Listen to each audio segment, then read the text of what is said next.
Hello everybody, welcome back to another Premiere Pro tutorial. In this one, I'm going to show you how to use Premiere Pro, Photoshop, Generative Fill, matte painting, green screening, masking, reflections, all these cool things to combine them to make awesome videos like this one here of a dinosaur kind of running across the beach. That might not be super impressive, but here is what we started with. This was the original shot, a boring sunset. That's it, with some waves crashing in. We're going to isolate all the different elements, matte paint them, and make this into an awesome video. And I'm going to show you each technique step by step. Let's get going. All right, so I'm starting with a blank screen here so we can go through this step by step with me. Step one, open up Premiere Pro, and now we need to grab some footage. I'm going to go into my Finder because I'm on a Mac. If you're on a PC, you may want to go into your Windows Explorer and then just drag and drop in your original footage or your underlying footage. For me, it's this glorious sunset. I just dragged and dropped it into the project panel, and then I'm going to click on that and I'm going to drag and drop it onto my timeline. Once it's onto my timeline, I'm just going to go a little bit forward to say about 6 or 7 seconds. 7 seconds. Let's go to 7 seconds. So you'll see here I'm just clicking step forward until it says 7000. And presto, I'm going to make this a 7-second long video. So I'm just going to drag the end in so that this way we've reduced it to 7 seconds, just because you don't want to see it. This doesn't need to be a long video. I just want to make this as quick as possible without too much processing power. So there we go. That's step one. All right, the next step is I'm just going to hit play, and let's just take a look at this footage. It's quite still, but if you look very carefully, you will notice that there is a little bit of motion. In general, when you do matte painting, in most cases, you don't want any motion in it because it makes it very difficult in post-production to account for little subtle movements. So I'm going to show you how to stabilize this. Even though it's about 98% stable, this is an effect that you could use anytime. I'm just going to go into my effects panel and I'm going to type in the word warp. When you type warp into the search bar, you'll get something called warp stabilizer. I'm going to just grab that. It's under video effects, distort, warp stabilizer, drag and drop that onto the footage. Now, when you do that, go now to your effects controls panel, your effect controls panel. If you do not see either your effects or your effect controls panel, you want to go to window and make sure there's a check mark beside effect controls and effects. Okay, there's a check mark.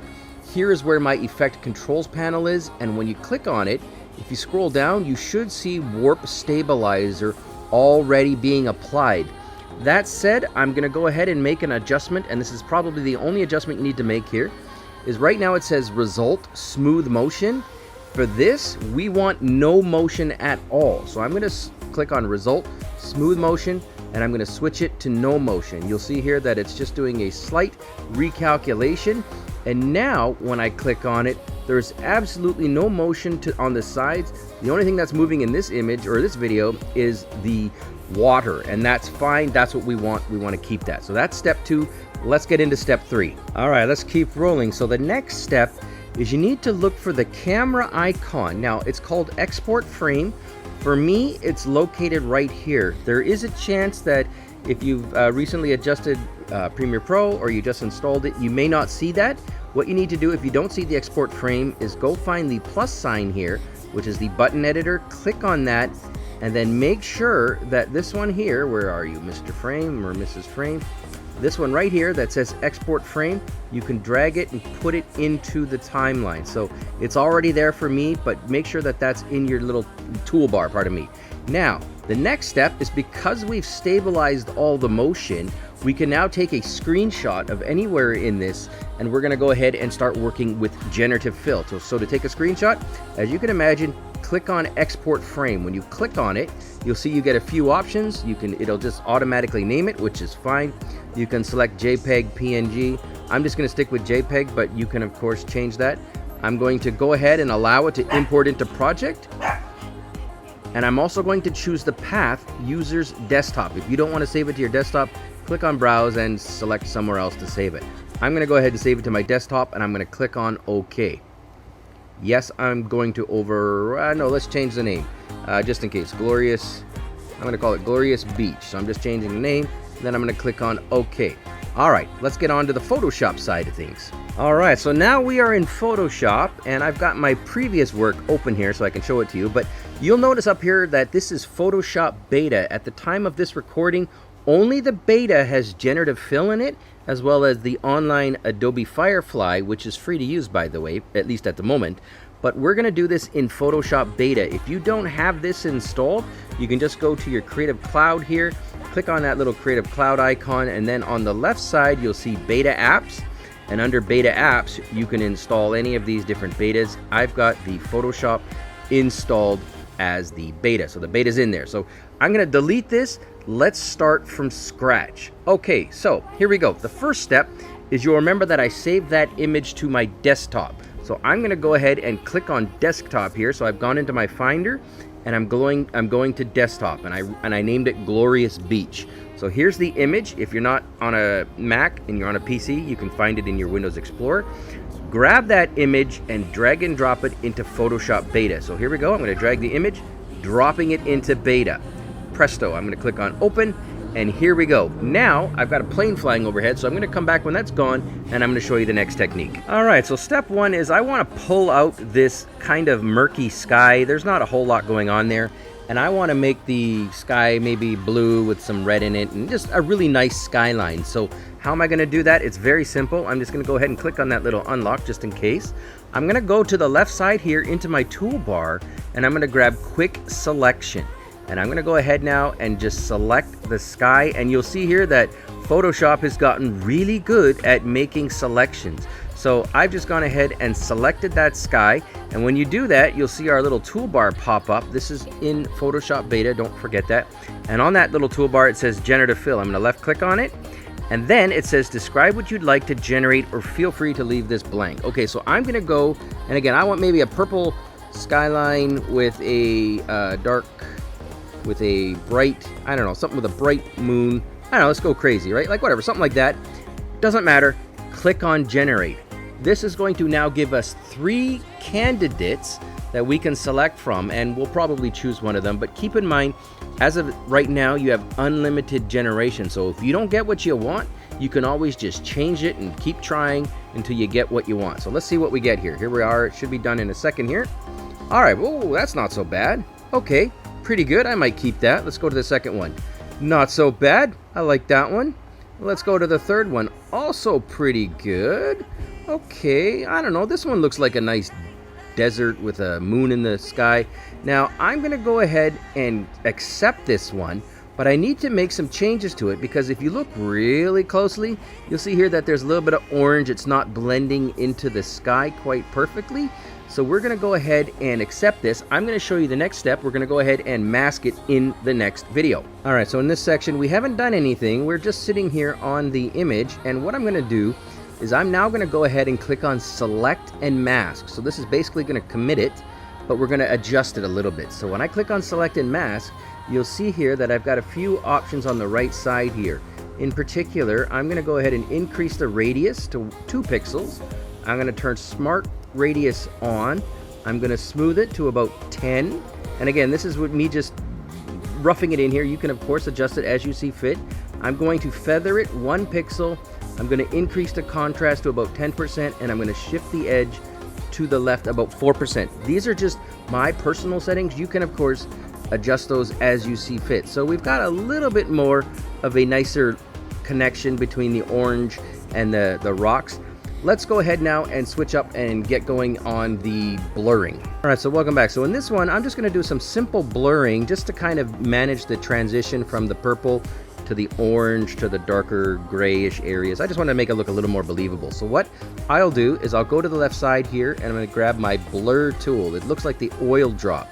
And then it's going to say you need to rasterize this image. I'll just show you what I mean here. So I'm going to blur like this here, for example. I'm going to click on it, and it says the smart object must be rasterized before proceeding. Yes, I'm going to rasterize it.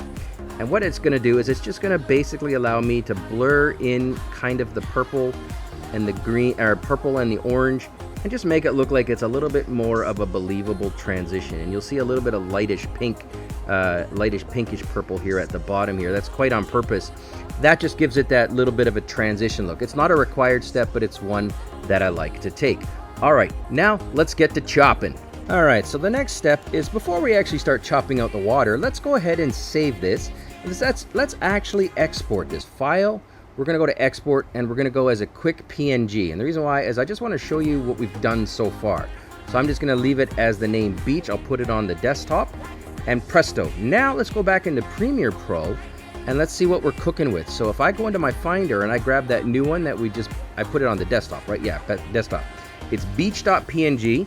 Let's put this in here and see what we got. Here's the original shot. If I go and play here, you'll see obviously we've got our stuff. Now I'll put this on top of it and let's see what we got. Now we've kind of got the background we kind of want with the purple and stuff, but obviously the purple is not reflecting on the rocks or the ocean at all, and the ocean is a still image where we, if we want this to look, correct, we want to keep that ocean flowing just like that, and we want the image or the reflection on it. So that is the next step. Let me show you how to do it. All right, so for the next step, we're back in Photoshop Beta here, and what we're going to do is we're going to take a duplicate of this top layer. We're going to make a copy of it. So I'm just going to drag and drop it onto this plus sign inside the rectangle, and that creates a duplicate copy. It doesn't really do anything, but watch this. What we're going to do now is I'm going to hold down the Command key on a Mac, Control key on a PC, and I'm going to go ahead and hit the transform. So we're basically going to edit free transform. You can do it this way as well.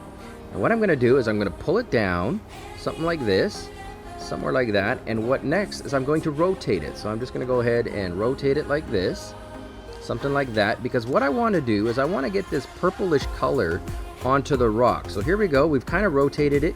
It's not quite large enough for the bottom part of the image, so I'm going to go ahead and just pull this up, something like, oh no, actually, you know what, I'm going to pull it up like that. I'm not going to hold the shift key down, and we're going to get something like that. That looks pretty good. So we've gone ahead and duplicated the component at the top, and then we flipped it over and we made it a little bigger. I'm going to hit enter, and now I'm going to click on this image here, and I'm going to go up to edit, and then I'm going to go to transform, and I'm going to go to flip horizontal. The reason why we did that is because the moon should be on the same side. So let's go ahead and match the moon up here. So I'm just going to move it to the right a little bit. Obviously the moon's a little bit bigger, but in reflections, sometimes you get that kind of cool look where the reflection's larger than the source. So this looks pretty good. Now what we're going to do next is we're going to go ahead now and turn this into an accurate reflection. Let me show you how to do that.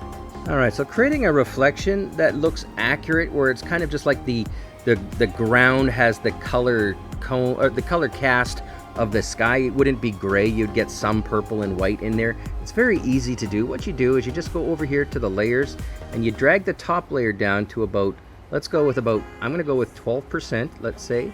And then to get it, I mean, you guys can dial this into your taste, of course. There we go, around 12%. Looks pretty good. You can actually switch the blending mode from normal. You can try out a few of the others, but the one I'm going to go with is color. That gives it the nice purple look, but it doesn't overdo it, right? At even 12%, it still looks pretty purple, so maybe we'll go down to like 9%. We'll make this very subtle. So the purplish color cast is on the ocean, it's on the rocks.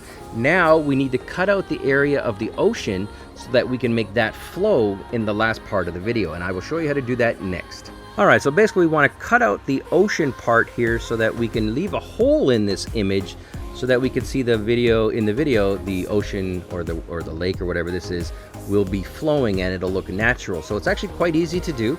First off, select the bottom layer. This is the layer that we want to remove that from. So we don't want to remove it from any of these top layers because these are just, pretty layers with purple and stuff. But this is the actual layer with the content on it. So what I'm going to do is I'm going to go over to the left side and I'm going to grab my quick selection tool.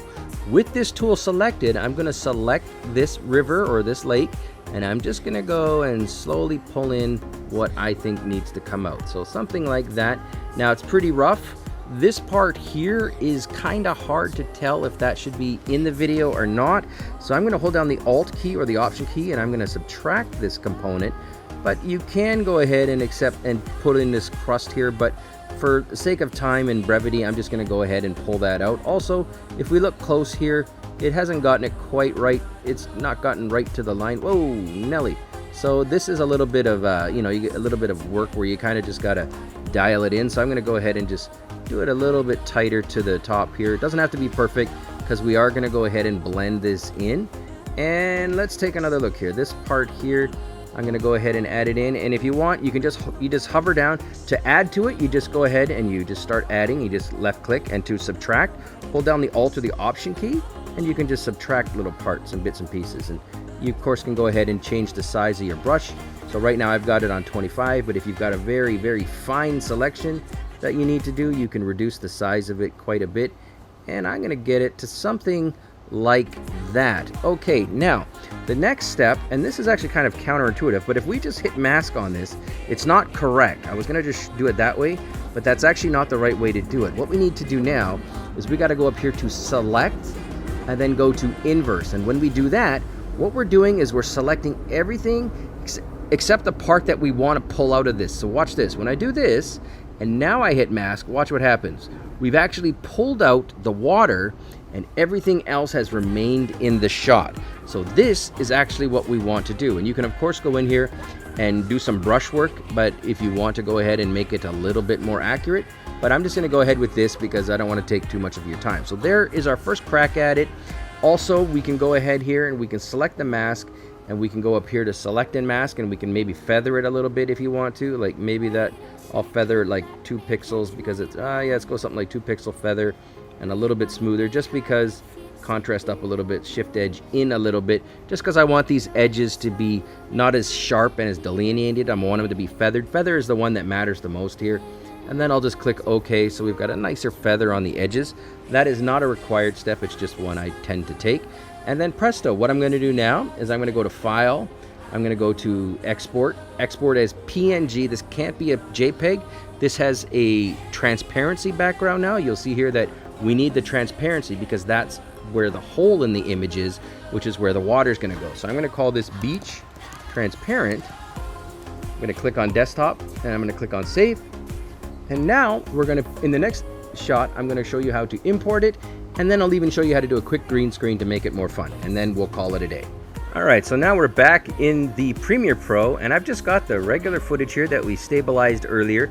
Nothing's been added to it, but we just created that transparent style purple moon background thingy that we just made there in Photoshop with Generative Fill. Let's get that. So I'm in Finder.